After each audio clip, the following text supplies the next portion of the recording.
Que a graça preciosa do nosso Senhor Jesus Cristo esteja sendo derramada abundantemente nos nossos corações.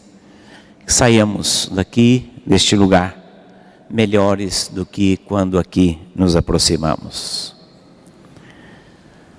Nós estamos vivendo o clima desta grande competição que chama a atenção do mundo inteiro. E a grande pergunta nesta semana, a grande pergunta que o mundo inteiro está fazendo é: quem vai ser o vencedor? Quem vai ter o privilégio de erguer e de ter essa glória momentânea de segurar essa taça pelos próximos 4 anos? Mas eu creio que a grande pergunta não é a melhor pergunta, ou a grande pergunta não é quem vai ser o vencedor, mas como viver uma vida vitoriosa. E nós escolhemos um texto no livro do profeta Daniel para falar sobre uma vida vitoriosa. Portanto, abra sua Bíblia em Daniel capítulo 6, dos versículos 1 até o versículo 28, todo o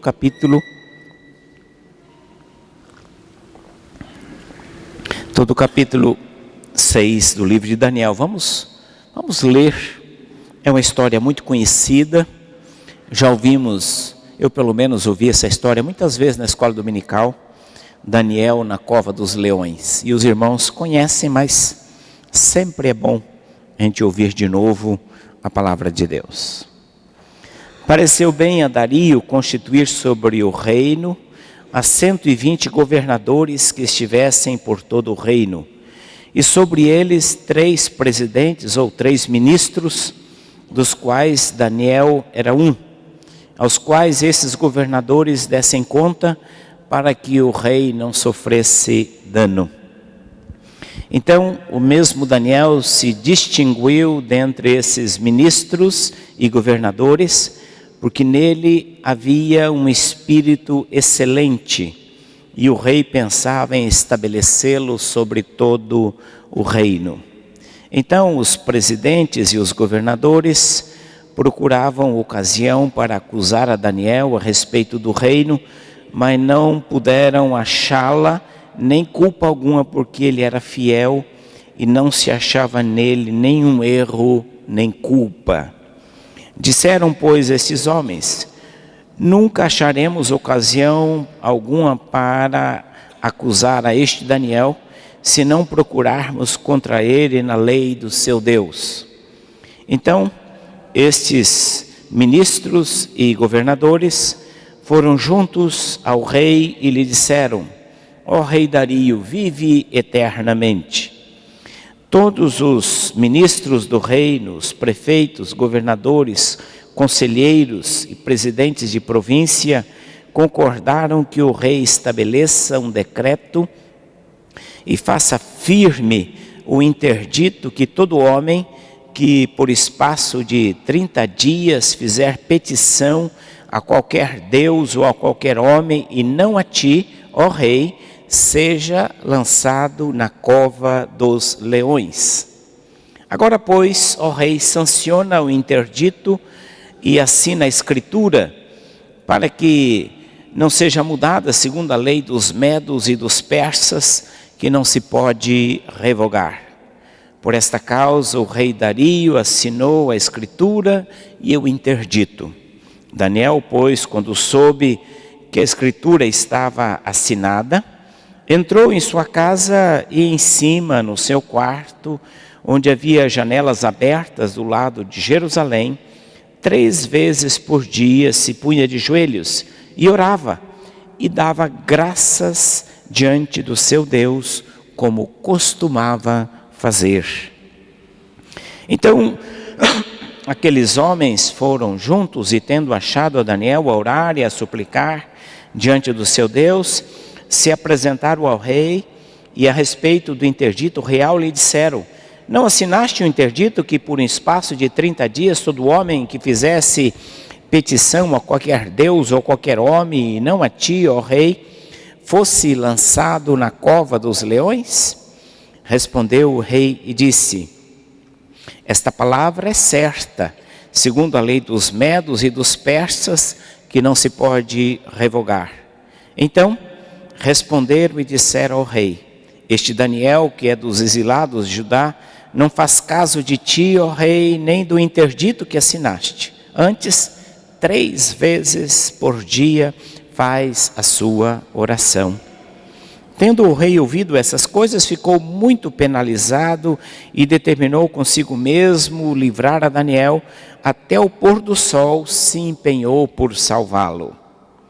Então, aqueles homens foram juntos ao rei e lhe disseram: sabe, ó rei, que é a lei dos medos e dos persas, que nenhum interdito ou decreto que o rei sancione se pode mudar. Então o rei ordenou que trouxesse a Daniel e o lançasse na cova dos leões. E disse o rei a Daniel: ora, o teu Deus, a quem tu continuamente serves, que ele te livre. Foi trazida uma pedra e posta sobre a boca da cova, selou o rei com seu próprio anel e com dos seus grandes, para que nada se mudasse a respeito de Daniel. Então o rei se dirigiu para o seu palácio, passou a noite em jejum e não deixou trazer à sua presença instrumentos de música, e fugiu dele o sono. Pela manhã, ao romper do dia, levantou-se o rei e foi com pressa à cova dos leões. Chegando-se ele à cova, chamou por Daniel com voz triste e disse o rei a Daniel: Daniel, servo do Deus vivo, dar-se-ia o caso que o teu Deus, a quem tu continuamente serves, tenha podido livrar-te dos leões? Então Daniel falou ao rei: ó rei, vive eternamente. O meu Deus enviou o seu anjo e fechou a boca dos leões para que não me fizesse dano, porque foi achada em mim inocência diante dele. Também contra ti, ó rei, não cometi delito algum.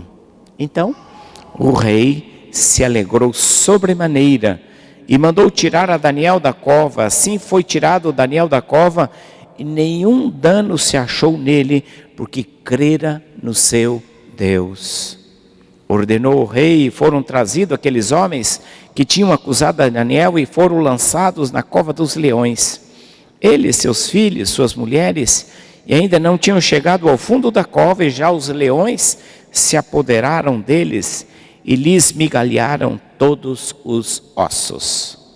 Então o rei Dario escreveu aos povos, nações e homens de todas as línguas que habitam em toda a terra: paz vos seja multiplicada. Faça um decreto pelo qual em todo o domínio do meu reino os homens tremam e temam perante o Deus de Daniel, porque ele é o Deus vivo, que permanece para sempre, e o seu reino não será destruído, e o seu domínio não terá fim. Ele livra e salva, e faz sinais e maravilhas no céu e na terra.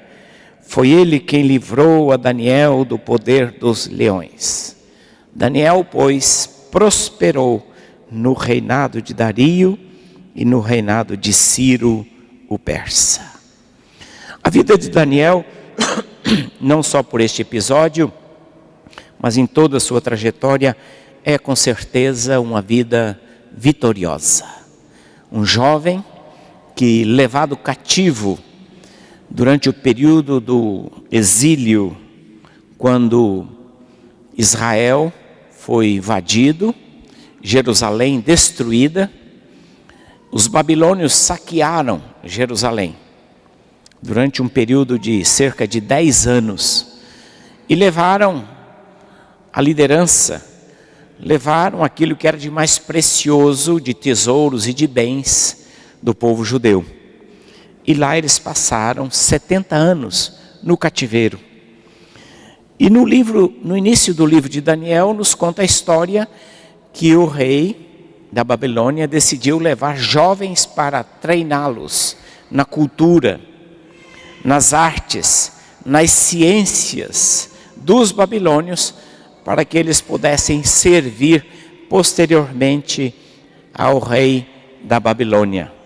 E ali nós vemos o primeiro desafio de Daniel enfrentando aquele momento, aquela dificuldade, quando ele se recusa a comer da comida que lhe era servida, porque Daniel começa a entender que se ele começasse a comer, facilmente ele seria dominado, a sua mente e o seu coração. Ele já entendia que o caminho para o coração e para a mente começa pelo estômago.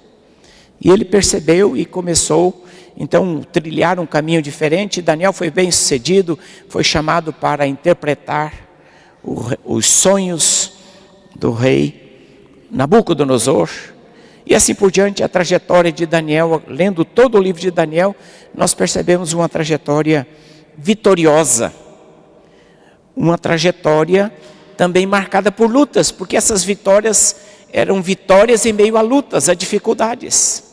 Vitória só é vitória quando tem luta, quando tem dificuldade. Sem luta, sem dificuldade não há vitória. E a vitória tem o seu valor na proporção, no tamanho da luta que nós enfrentamos. Agora, qual o segredo de Daniel? Qual o segredo de Daniel para ser uma pessoa vitoriosa? Qual o segredo de Daniel por passar por tantas dificuldades, por vários reinados, sobreviver essas transições e mudanças de poder e ser vitorioso? Para entender isso, nós temos que entender quais as lutas que ele passou e que esse texto, de certa maneira, nos ajuda a entender as lutas de Daniel. O texto começa nos dizendo que Daniel foi escolhido, com certeza, pela sua competência.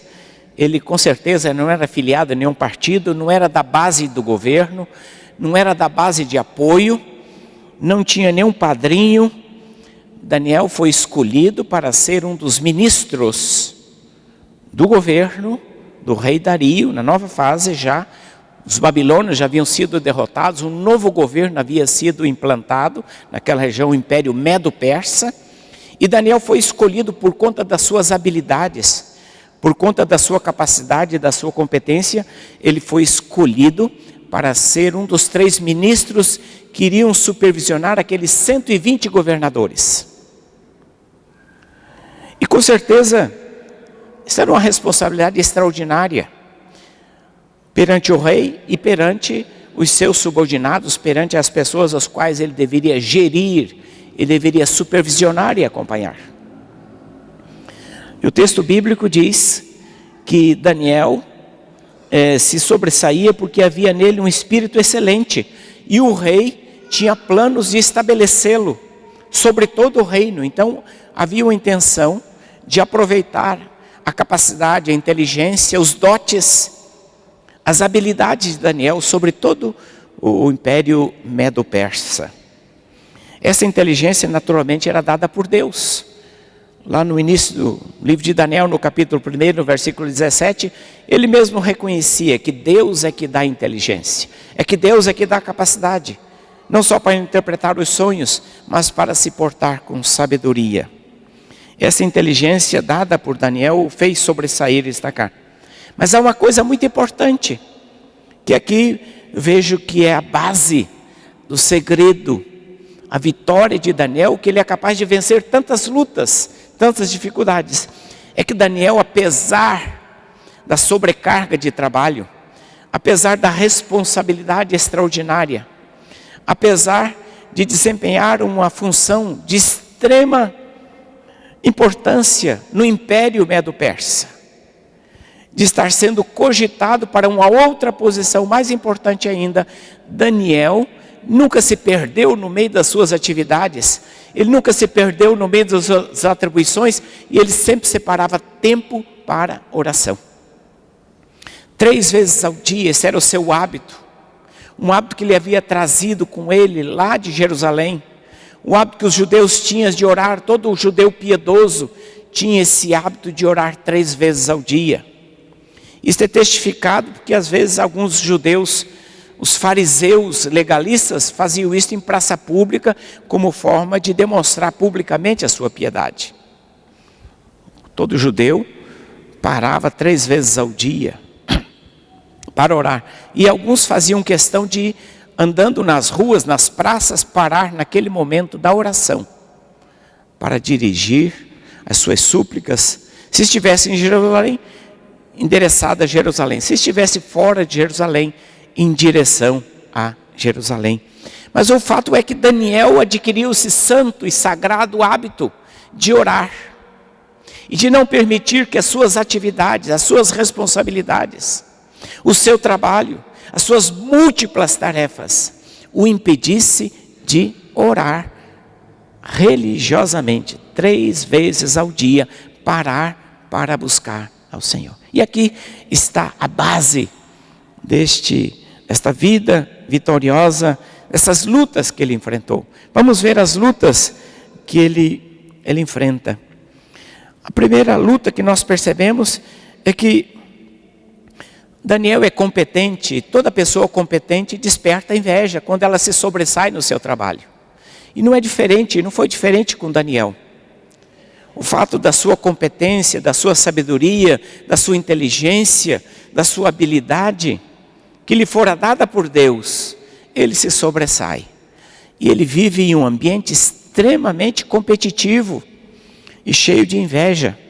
E os irmãos sabem o que significa isso no teu ambiente de trabalho, no teu ambiente de estudo, no teu círculo de relacionamentos, como o ser humano é tão suscetível à inveja e como facilmente esse sentimento que é ruim, que o livro de Provérbios diz que a inveja é a corrosão, corrói os ossos. E como esse sentimento brota com facilidade no coração humano. E que se nós mesmos não tivermos cuidado e não colocarmos a nossa vida, os nossos sentimentos em Deus, de repente a gente pode ser tomado por um sentimento de inveja. E Daniel não foi diferente. Mas para sobreviver nesse ambiente marcado pela inveja, e que por sua vez a inveja produz uma rede de intrigas no seio do poder, é somente a oração é que dá sabedoria para se portar nessas circunstâncias e para não se entregar e não fazer este jogo, para não entrar nesse esquema da inveja e também se articular para poder resistir às artimanhas, às intrigas que todo poder gera. O poder tem essa habilidade, essa faculdade de despertar nas pessoas, às vezes sentimentos ocultos, inesperados. O poder tem isto. E as pessoas às vezes aspiram o poder, e por aspirar o poder elas querem remover quem está à sua frente com vistas a alcançar o poder. O cenário político brasileiro é repleto dessas circunstâncias. Como é esse jogo? O jogo do poder. E Daniel está no meio desse jogo de poder, cercado de pessoas de inveja, e as pessoas querem destruí-lo. As pessoas querem arruiná-lo. Mas como sobreviver a isto? É somente com a sabedoria que vem de Deus. E como receber sabedoria se nós não oramos, se nós não buscamos? Como receber sabedoria se nós não paramos para pedir a Deus que nos dê discernimento das situações que ameaçam a nossa vida, a nossa caminhada, para podermos sobreviver incólumes a este ambiente repleto, eivado de invejas. Porque aqui é o grande risco de amoldar-se o ambiente. De repente você se amolda este ambiente, você começa a fazer o jogo que estão fazendo ao teu redor. E às vezes é muito fácil, ao invés de você lutar contra um ambiente, às vezes é mais fácil reproduzir o ambiente. Ao invés de ser só você lutando contra a maré, sozinho, remando sozinho contra a maré, às vezes é muito mais fácil se amoldar ao ambiente e começar a reproduzir este jogo perverso. É uma grande tentação, como forma de sobrevivência, de vivendo no meio daquelas pessoas. Então começaram a fazer esse joguinho de intrigas e poder para sobreviver, para subsistir, para se perpetuar, para se garantir, para assegurar a sua posição, para se defender. Daniel poderia até humanamente pensando, dizer, eu tenho que fazer isso, se eu não fizer isso, me trucidam, me engolem. Se eu não fizer, eles vão fazer comigo.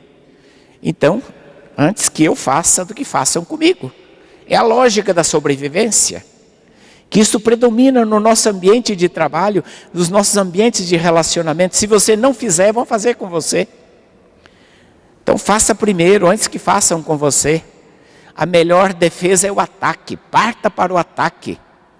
É a lógica que predomina e que às vezes a gente como cristão, a gente assimila isto, às vezes sem questionar, sem perguntar pela legitimidade das nossas ações, pela legitimidade das nossas posturas.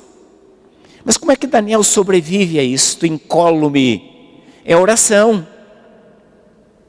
Buscando sabedoria de Deus, serenidade de Deus, discernimento de Deus, para não fazer esse jugo e não nivelar por baixo.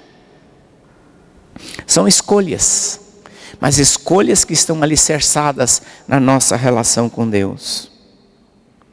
Daniel enfrenta outra luta, é o risco da cultura vigente. A cultura babilônica e posteriormente a cultura medo-persa é a cultura predominante. É a civilização que controla o mundo. É a civilização que no momento está, digamos, no controle de todas as coisas. Do poder, a cultura, as armas, a sabedoria. Tudo está concentrado ali, o Império Medo-Persa. É o império que controla o mundo. Interessante como Daniel percebe o risco desta cultura. Ele tem uma formação, ele está em outra cultura, está em outro ambiente, são outros valores, é uma outra visão de vida. E Daniel percebe que ele pode resvalar e de repente a sua formação, a sua mente, a sua mentalidade, como homem que servia ao Senhor, de repente sofrer a interferência de uma outra cultura, que lentamente, sutilmente, subrepticiamente, poderia estar penetrando no seu coração, controlando a sua mente, controlando a sua vida. Ele teve que aprender a língua, ele teve que aprender os hábitos, ele teve que aprender como é que funcionavam as coisas naquela outra cultura. Mas é interessante que essa preservar-se, apesar que eu tenho que aprender instrumentalmente, eu não preciso necessariamente adotar, incorporar os valores de uma cultura no meio da qual eu vivo. Eu preciso preservar os valores que eu aprendi, que são essenciais à minha subsistência, à minha integridade, como ser humano, como pessoa que crê no Senhor, que serve ao Senhor. Daniel enfrenta desde o início a ameaça de ser moldado pela cultura, de ser controlado pela cultura, de ser engolido pela cultura dos babilônios e dos medo-persas. Mas há também uma outra luta muito difícil, é a luta entre aquilo que é legal e aquilo que é moral. Nós todos já ouvimos que nem tudo que é legal é moral, nem tudo que é legal é justo, nem tudo que está na lei é ético. Nós sabemos disso. E aqui está um caso típico, porque o rei havia decretado que ninguém devesse orar naqueles dias a um outro rei. É uma lei, era uma ordem, e era uma ordem real. Do ponto de vista legal, inquestionável, do ponto de vista jurídico, tranquila. O rei tinha esse poder e assim o fez. Mas é interessante que Daniel percebe aqui, e ele luta, que nem tudo aquilo que está na lei eu preciso necessariamente obedecer, e nem tudo aquilo que está na lei deve ser escusa, ou desculpa para o meu comportamento, para as minhas escolhas, para as minhas atitudes. E aqui está a grandeza de Daniel, que é capaz de discernir, está na lei, mas não é certo, é legal, mas não é moral. O rei decretou, mas não é ético, não é justo, não é adequado. E a minha consciência está acima disso, porque a minha consciência está aprisionada pela palavra de Deus. Essa foi uma expressão de Lutero.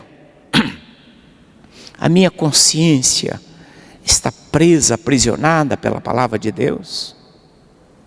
Esse discernimento que faz a grande diferença é quando a gente entende que certas coisas podem ter amparo legal, pode ter até amparo cultural, as pessoas fazem, é costume, é padrão, todo mundo faz, é normal, mas não é normativo. Está na lei, tem um amparo jurídico, mas isso não é certo aos olhos de Deus. Por conta do Deus a que eu sirvo, da palavra que eu creio, que eu obedeço, esse discernimento que está em Daniel, que faz a grande diferença e que o faz vitorioso numa situação, porque ele é capaz de discernir, dizer, está na lei, mas está errado.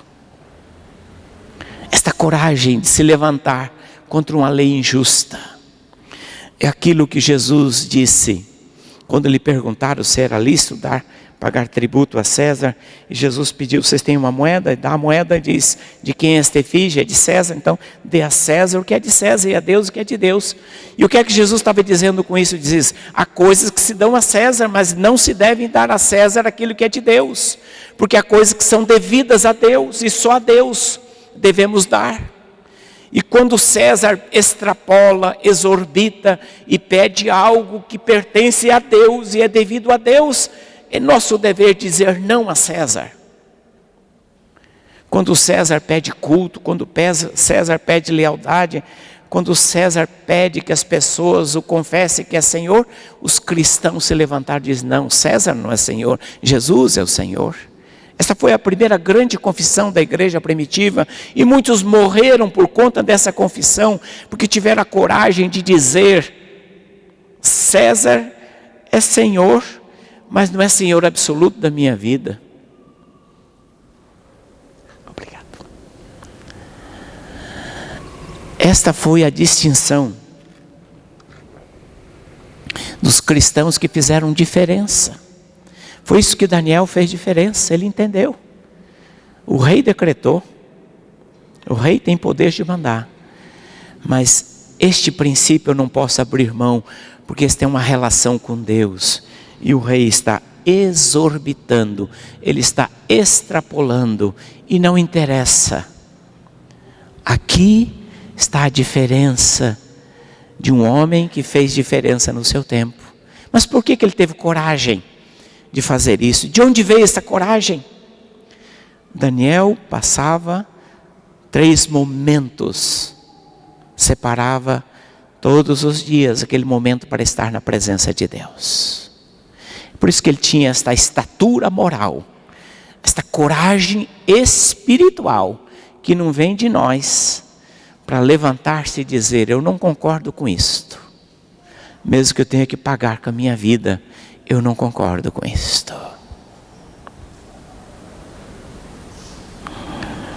Mas há outros riscos que Daniel enfrentou. Outro risco é o risco de ser picado pela mosca azul.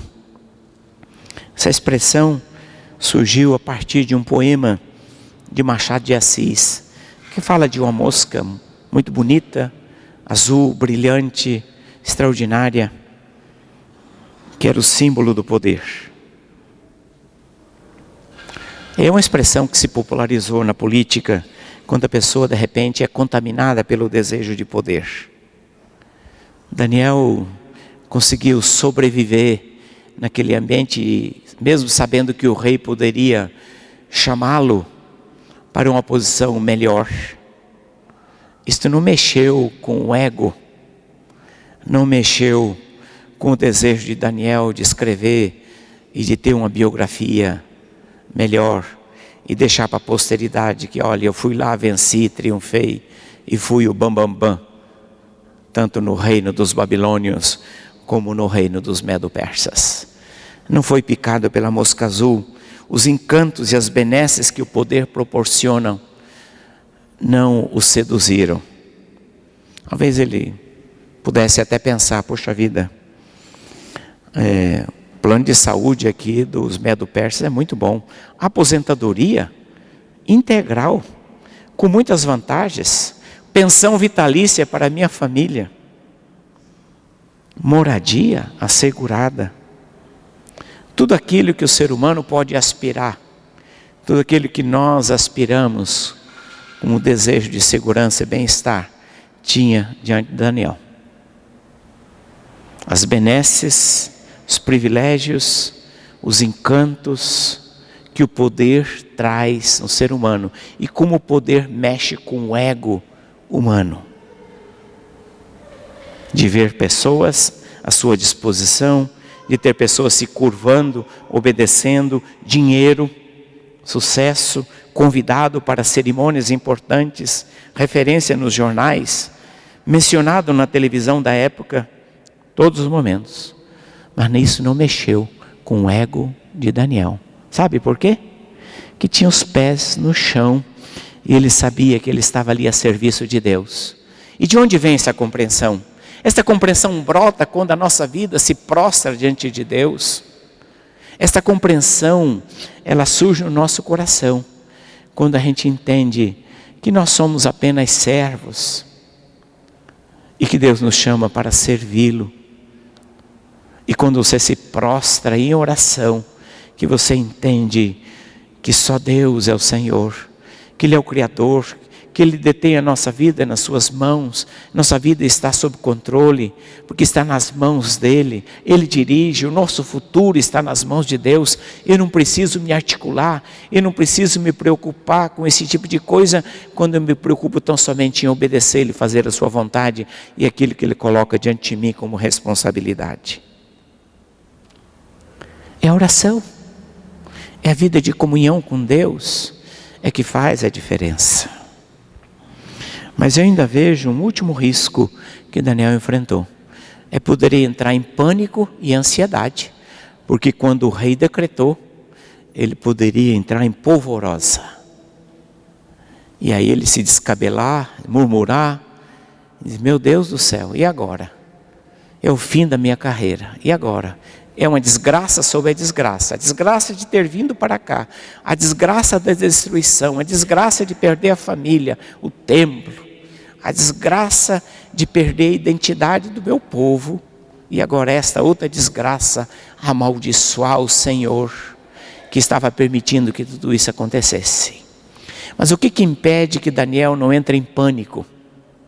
O que impede que Daniel não fique ansioso? O que impede que Daniel mantenha calma, serenidade diante de uma ameaça real e concreta, de morte, de perda de posição, de destruição completa? É a oração. É a oração que faz a diferença. Porque todos os dias ele estava ali diante do Pai.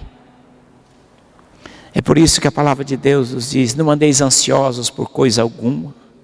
Antes sejam as vossas súplicas, vossas petições conhecidas diante de Deus com ações de graças. E a paz de Deus que excede todo o entendimento, guarde os vossos corações, as vossas mentes, os vossos sentimentos. É a oração que permite isto. E o Senhor Jesus diz, não andeis ansiosos por coisa alguma, não entreis em pânico, não entreis em polvorosa, porque o vosso Pai Celestial sabe o que vos é necessário. Até os fios de cabelo da vossa cabeça estão contados. E nenhuma folha cai sem o conhecimento do Pai. E o Pai que cuida dos passarinhos, cuida de vós. E vocês valem muito mais do que os pássaros.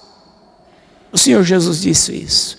Mas é só na oração é que experimentamos o alívio das nossas ansiedades, das nossas preocupações. Quando você entra em polvorosa, quando você entra em ansiedade, você se dobra diante de Deus, você diz, Senhor, eu estou ansioso, Senhor, eu estou preocupada, eu estou em polvorosa, e você derrama a tua alma diante do Senhor, e você convida irmãos a orar com você, você compartilha, e Deus de uma maneira extraordinária, invade o nosso coração com a sua paz, e experimentamos paz, embora a ameaça permaneça, mas há uma paz no coração.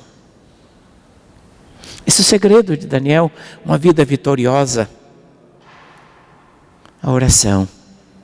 Ele primava por esse momento de oração. E eu quero concluir a meditação desta noite. Quais os segredos então dessa vida vitoriosa? Como repetimos, somente a oração. Fechar a boca dos leões foi fácil. Como a gente diz, ouve por aí, fechar a boca dos leões é para os fracos. Orar era para os fortes. E Daniel fez isso, orou. Quando ele caiu naquela cova dos leões, ele não orou naquele momento, ó Senhor, agora fecha a boca. Na verdade, Daniel tinha uma vida de oração. Tinha uma caminhada de oração que permitiu chegar lá e ter aquele desfecho. Agora a pergunta que eu queria deixar com você, meu irmão, minha irmã, esta noite. Quais as lutas que você está enfrentando? No teu trabalho, no teu lar, na tua família, no teu ambiente de relacionamento, na tua escola, na tua comunidade? Quais as lutas que você está enfrentando? Quais as batalhas que você está enfrentando na sua vida? Como têm sido as nossas reações diante dessas batalhas? Como é que você tem lutado? Como é que você tem enfrentado essas lutas? Será que a oração na nossa vida é um ritual? Ou é um estilo de vida? Essa é a grande diferença. O segredo de uma vida vitoriosa é quando a oração não é aquela oração do Deus bombeiro. Ó Deus, socorre porque agora a casa vai cair, a vaca vai para o brejo. Ó Deus, tenha misericórdia. Mas é uma vida de oração. É um estilo de vida. É um santo e sagrado hábito de orar em todo o tempo, em todas as circunstâncias, com toda a perseverança, para que Deus nos dê as armas, a sabedoria, a serenidade, a força, o discernimento, nas lutas que nós nos deparamos indistintamente.